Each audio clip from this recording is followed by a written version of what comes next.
The following program was produced by an independent community producer. The opinions expressed do not necessarily reflect those of the ECAT staff or board of directors.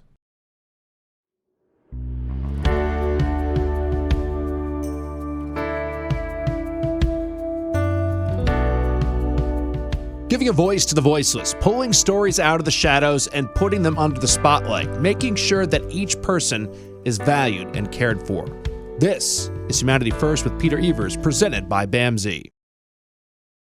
Hello, everybody, and welcome to Humanity First. My name is Peter Evers, and we've got a great show today. In a few minutes, we're going to be hearing from the Mayor of Brockton, Robert Sullivan, who's going to come and talk to us about some of the things that intersect with what Bamsi is doing and what is happening in Brockton relative to housing, elderly services, and other things. So we're looking forward to that conversation. I just wanted to start today by recognizing that as we approach the month of May, I'm sure many of you know, is Mental Health Month. It's a month where we celebrate mental health, where we think about our language, and we think about this as a disease that is that has a process, and that process is the arc of recovery. When I think about it, I think about a couple of things. One is, are we having conversations about our mental health that are productive to our children who struggle in our schools when we consider generalized anxiety disorder as going through the roof, especially after COVID? We have to be really careful about the language that we use. Language is very important, and the National Alliance for the Mentally Ill, on their website, if you go to their website, there is a consider saying this instead of this. And I think in that sense, language is really important. For instance, you don't say things like, he's mentally ill. You would say this person struggles with the disease of mental illness. And of course, there's lots of times when we watch television and there are really old tropes rolled out about people who are crazy or nuts. And we have to be careful about that language, because people who do struggle with mental health issues and mental illness are very aware of how they are judged. So it's really important that we think about that. We also have to think about access to mental health.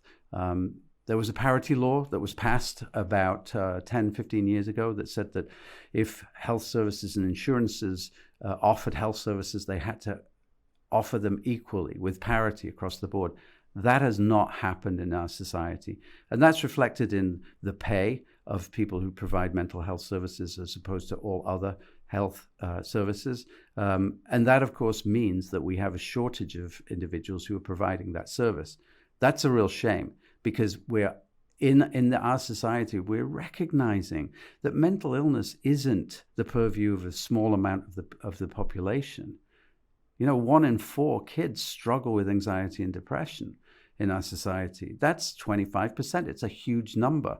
Those conversations allow us to normalize what mental illness is. It allows us to have real conversations about recovery and about what mental health means. I heard Bruce Springsteen on the radio the other day saying, listen, I go for a mental health checkup every year. It's the way that I think about my overall health. We should all be doing that. It is unusual for a human being to go through the life cycle without struggling with some episode of mental illness or emotional disruption. When we think of it like that, we begin to think of the normalization of that. And if we're not providing the resources available for the evidence-based practices that help us and help people with this illness, help them guide their own way through their own recovery, if we're not doing that, then we're doing a disservice to everybody. And finally, I would say treatment works. I think over my lifetime in this work, I've been doing this work for 30 plus years, it's always evident that our interventions as mental health specialists are successful. And why aren't we paying for something like that when the brain is the most important organ of the body? Thank you. In a moment, coming up, we're going to be talking with the Mayor of Brockton. Hi, I'm Jamie. I'm an essential worker here at Bamsi, and I'm a nurse. Nurses are essential here at Bamsi because as nurses, we really have the opportunity to make an impact. We have very small ratios, so we have the opportunity to really learn everything about the person served and be able to give the best care.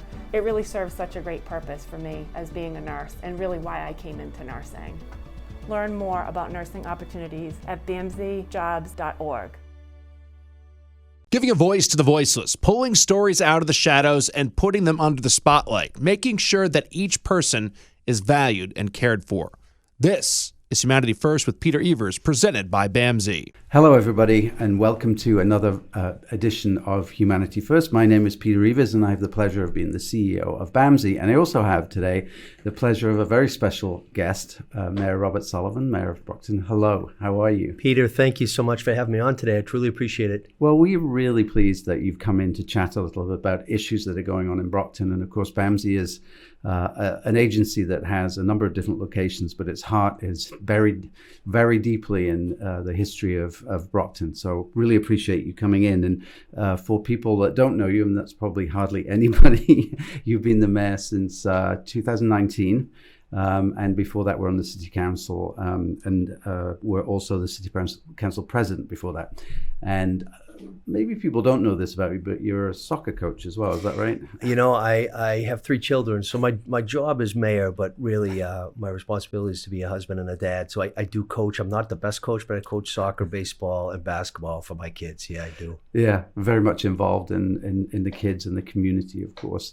I am a big fan of Brockton. I think I've mentioned this to you before, have worked 3 different times in Brockton for different organizations. And I don't have a Brockton accent, but I'm working on it.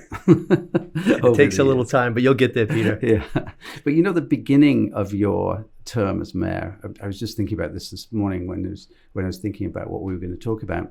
So you became the mayor in 2019. I wonder if you had any inkling of what was going to be happening less than a year later. Yeah, you know, actually, so I was elected in November of 19, sworn in January 6th of 2020. So it was about 6 weeks before the pandemic actually came here and reared its ugly head. And my wife, Maria, who grew up in Brockton with me as well, she's a physician assistant. She went to Emory Medical School. So she had said to me as soon as I was sworn in, hey, you know, there's this really, really bad virus, deadly virus, COVID-19.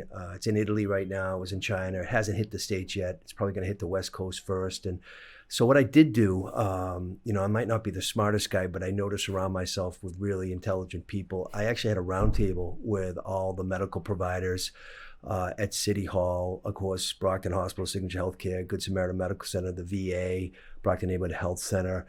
You know, Bamsi and High Point are such integral parts as well. So, you know, I didn't really, I think none of us in the year, you know, 2020, 2021, really understood the magnitude. It really hadn't been a pandemic in 100 years. But, you know, the whole mantra was to work together. And that's one thing Bamsi does. I will say this, Peter, Bamsi has been a phenomenal partner. I was on the city council for 14 years and now the mayor since 2020. And I want to just thank you and your team. It's a team effort. But really, I mean, and let me just tell you right now, a quick thing. We were doing a humanitarian effort recently for the earthquake victims in Turkey. And you stepped up, you and your team, and donated blankets. And the Consul General in Boston is very thankful for the efforts we did. So thank you. Well, you're very welcome. And I'm very happy knowing that hopefully in Turkey somewhere, some of those blankets that have the Bamsi logo on, which is new, are wrapped around people and keeping them warm. And yes, a really good feeling. Great reaction. I mean, for you to have done that is wonderful. And I actually dropped them off. I saw you actually that day when I did it. And there was just, you know, carriages full of blankets. So hopefully that those are, you know, getting to the people that are in need. But yes, it's been a strange 3 years in a way. And you mentioned the last pandemic, not many people were born, and so we didn't really have a blueprint for this. But I think you're right. I think this notion of getting together, putting all egos aside and say, how do we get through this, often brings the best out in people.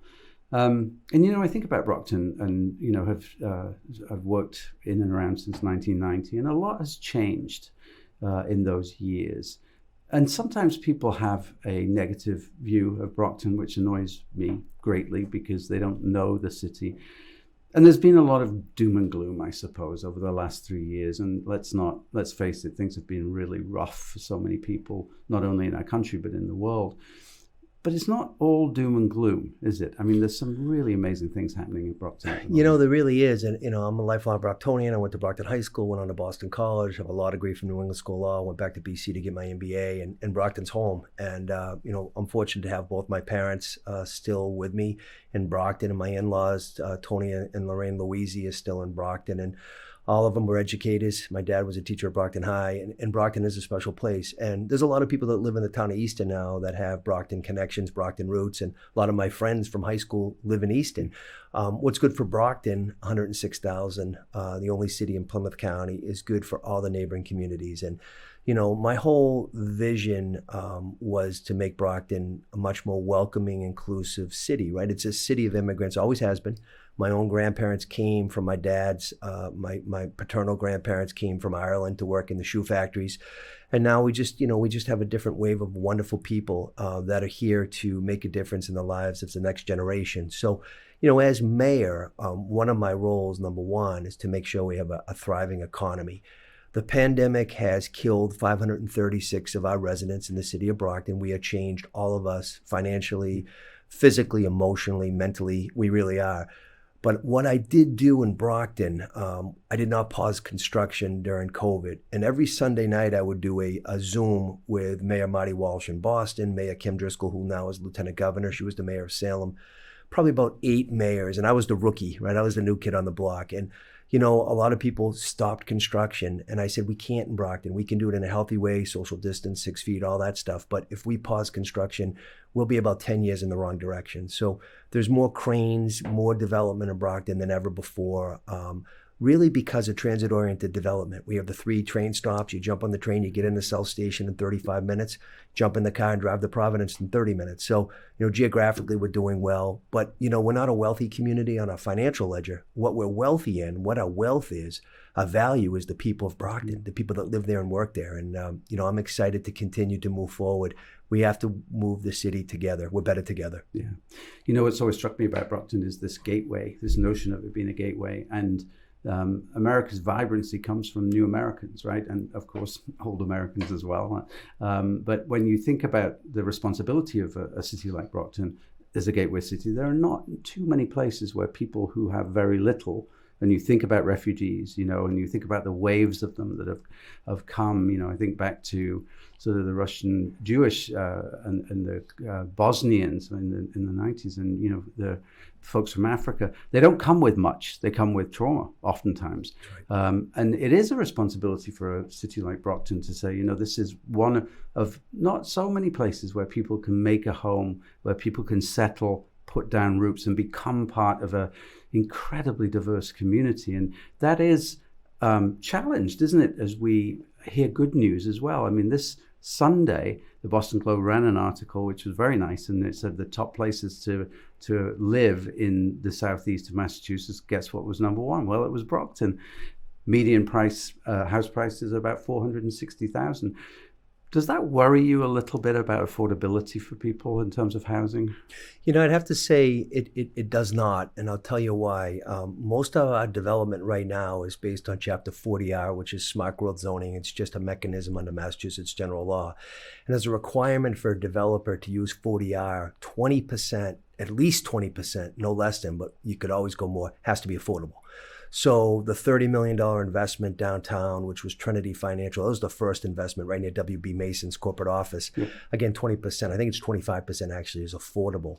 All the other development going on right now within the core of the city is 40R. Again, the opportunity zones are throughout the city of Champions as well. So, I'm cognizant of the fact that the real estate market is off the charts right now everywhere in the Commonwealth of Massachusetts.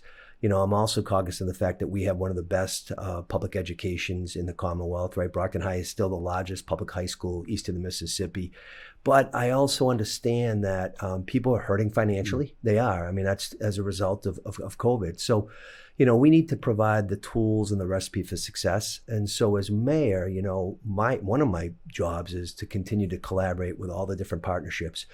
The money that we're getting right now is historic. The federal money, the ARPA money. I gave $2 million out of ARPA money to 43 different nonprofits, average of $50,000. 50 grand's a lot of money. It can really make a difference.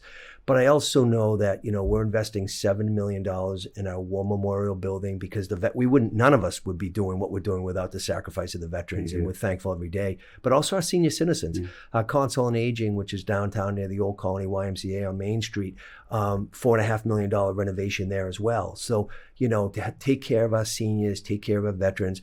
I've put a proposal in for the new budget coming up. We'll be doing budget hearings in June, early June, to have an Office of Immigration Services. It would welcome and provide really benefits to anybody from any country in the world coming to Brockton, Massachusetts. And I hope the City Council will accept that. But, my whole thing, Peter, and you and I have worked together brilliantly, is we're in the people business. We're public servants, and we need to make sure we impact in a positive, beneficial manner the lives of people on a daily basis. Yeah, and I think Brockton really stands out in terms of thinking about all of its citizens. I think we're judged as a civilization on how everybody is treated. No nation should be judged on how the most vulnerable do. And there's a lot of worry about elders, and I'm glad that you mentioned that. One of our board members, Jeannie Fuller-Jones, who I know was regaling me at the food drive last week, which I know you've been to as well, that we do at the teen program. She was talking about that initiative. I was researching this over the weekend. The fastest growing age group in America is 85 plus. The second fastest is 100 plus, which is amazing, which is a testament, I think, to our health service. Yes.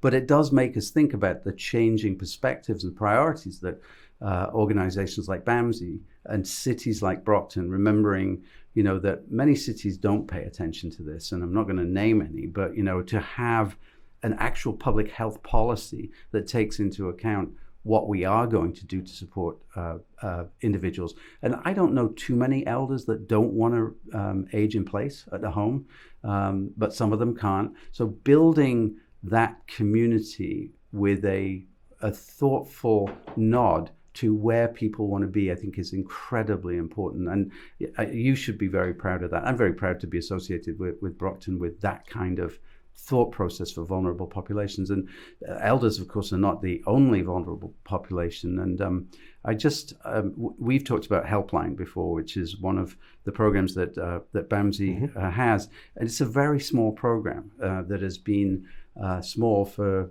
30 years, but it packs a punch. And when anybody in Brockton says to me, "Oh, Bamsi, you do Helpline," and I want to just give a shout out to those folks, because over the last 3 years, we've been able to raise money from some great partners like South Shore Foundation and people like that. And that money has gone straight out into the pockets of people who in need in Brockton for fuel assistance, for food, that kind of stuff. And I know that you've always been a big supporter of that particular program. We really have an obligation to take care of the most vulnerable. An example, a lot of people were homebound during the pandemic, right? And a lot were seniors with food insecurity as well. So I created what we call the Wellness Trust Team. We hired as consultants some registered nurses that literally went door to door to give vaccines, to check on people.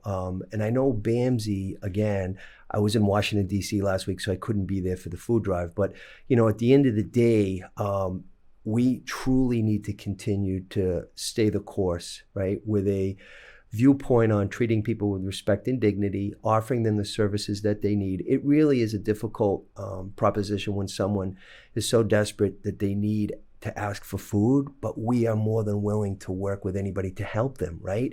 We have a high population of homeless in Brockton right now. And so, we need to continue. Listen, I'm the mayor of everybody, people that live in a house and people that don't live in a house.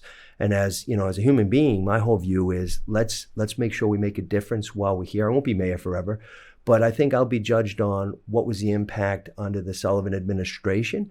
And my goal right now is just to continue to help people, whatever that help is, how big or so small.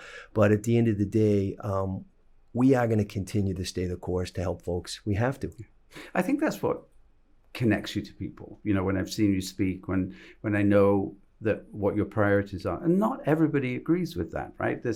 in this country, we're a divided country Yes. in many ways, and it makes me very sad sometimes when the truth is interpreted so differently between people. But I think that this idea of saying, look, here's my set of principles. This is what I believe in. I believe in inclusivity. I believe that everybody should have a fair crack, whether it be education, whether it be housing. And I also believe that diseases need to be treated. And, I suppose the last big topic that is always on my mind is accompanying homelessness is substance use disorder.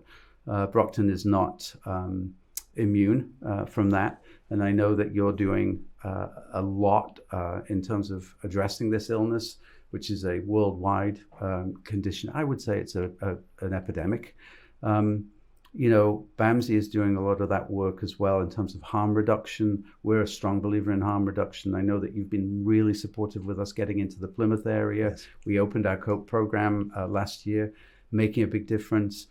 Harm reduction programs are controversial. Giving out syringes and needles doesn't go down well with anybody. But at the end of the day, that, that kind of intervention helps people get on the right track. Recovery is possible for everybody. It is not such a dark picture that we're drawing if you give people hope, if you give people the opportunity to consider a different pathway. And I believe that you've been a strong advocate in that regard. And I think that's really what people are listening to when they hear about what your values are. And I appreciate you saying that. My mom and dad would be happy too. So thank you, Peter. But I will tell you this. If someone is being challenged right now with their sobriety, the worst thing to do is to be isolated at their home, right? And that's what COVID made us do. We had to be isolated in our homes. So to be able to help people with any type of substance abuse, alcohol or drugs, we need to do that. And, the COPE plan and Bamsi, I will say this under no certain circumstances, have saved lives. The efforts have saved people's lives. We can't save everybody, and one loss is too great.